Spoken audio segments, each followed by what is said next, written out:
was the year that I really dove deep into celebrity smut. That is my guilty pleasure. If you link it, I will click. Now I know what I got to do. Pop culture burned brightly, online, on stage, on screen, and on the street, super fueled by celebrity scandals. And nothing blazed quite like the worst comeback of all.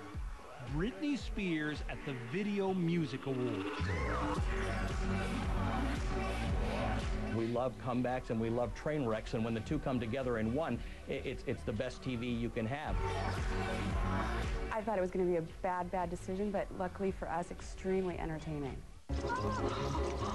Throw in that Scissorhands haircut, and it took the best fan of the year to jump onto the internet to save her. Leave Britney alone! There was a time when Britney Spears was actually better known as a singer than as a professional and personal train wreck. The thing about Britney Spears is she's been part of pop culture for so long, you'd think she's about 45 years old. She's still in her mid-20s. In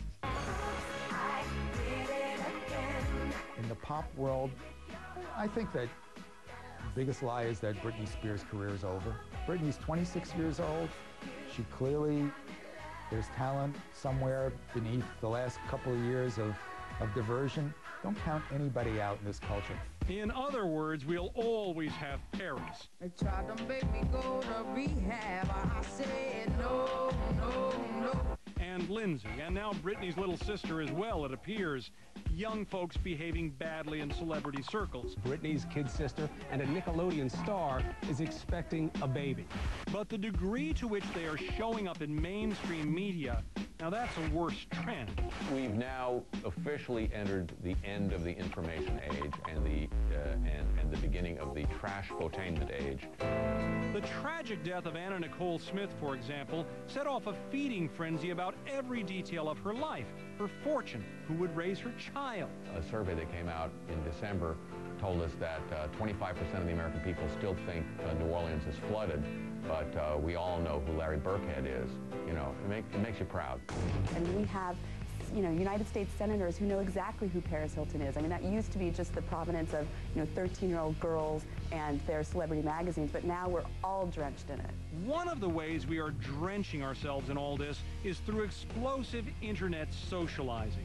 The use of sites for meeting, greeting, sharing, and comparing everything. I think Facebook has been a great phenomenon. MySpace, YouTube, these are things that have become so mainstream for Americans. Social networking is influential in politics, it's influential in business, it's influential in culture.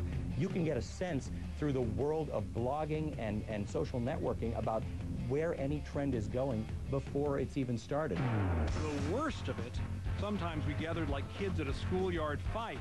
On The View, Rosie hits Elizabeth, Elizabeth hits back, we watch it online over and over again.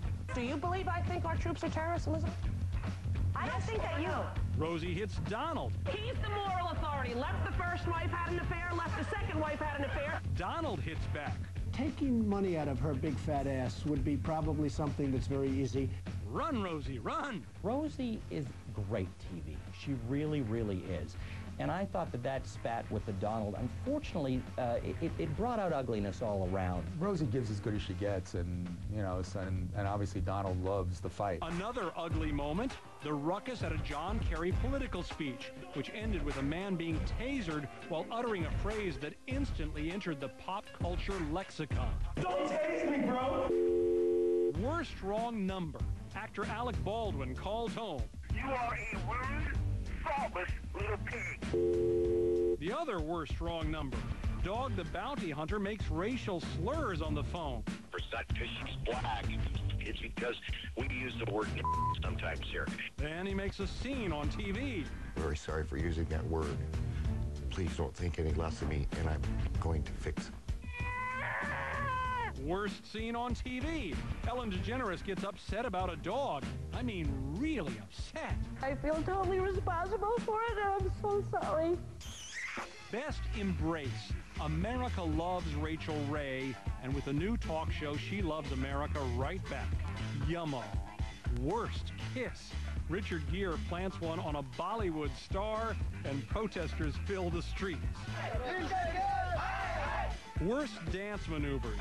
Marie Osmond takes the big dive on Dancing with the Stars, and Beyonce takes the fast way downstairs. Nicest new hardware. Al Gore gets a Nobel Prize for his work on global warming, and an Oscar, too. I think it's proof that if you hang out in Hollywood long enough, you can lose presidential elections, but they'll give you a nice consolation prize. Best rock on. Split it between the Police and Led Zeppelin. Worst walk off. The doctor who tended to Kanye West's mom. I do not. All right, but you came here to speak out. That's correct. Worst celebrity hype. Beckham hits L.A. with posh spice, big contract, big headlines, still big yawns for pro soccer in America. Yeah, it's never going to happen. This is the state of Nevada versus Orenthal James Simpson. And best courtroom drama, well, it's a repeat and a worse too. The return of O.J. Simpson. Sure, he wanted his jerseys back, but do we really have to watch this show again? You know, who knew that the world of sports collectible dealers was so shady, you know? I thought of them as fine, upstanding individuals who, if, you know, luck had gone a different way, would be running banks. And I'm probably right, given what's happened to the banking industry this year. How can you not love a case where the alleged victims seem just as sleazy as the alleged perpetrator? I hope he goes to jail for a very, very long, long time. The end of any year, for all that year's ups and downs, issues and idiocy, is really just the turn of a calendar page. And nothing changes remarkably for it. We make resolutions and break them. We learn lessons and often forget them. Everything changes, and it all stays the same. But it is a good time to take stock of who and what we are as a nation, what brought out the best and the worst in us, and to make wishes for what the next year might bring. So, the best wish for the big news in our coming year, well, no one can predict it, but let's hope for less. Less conflict and more cooperation. Less hurting and more hoping. We will prevail. We are Virginia Tech. Less turmoil and more triumph. Less sadness and more celebration for people 360 degrees around the world. And with that, we wish the very best and none of the worst of the new year to you and yours from all of us here at AC.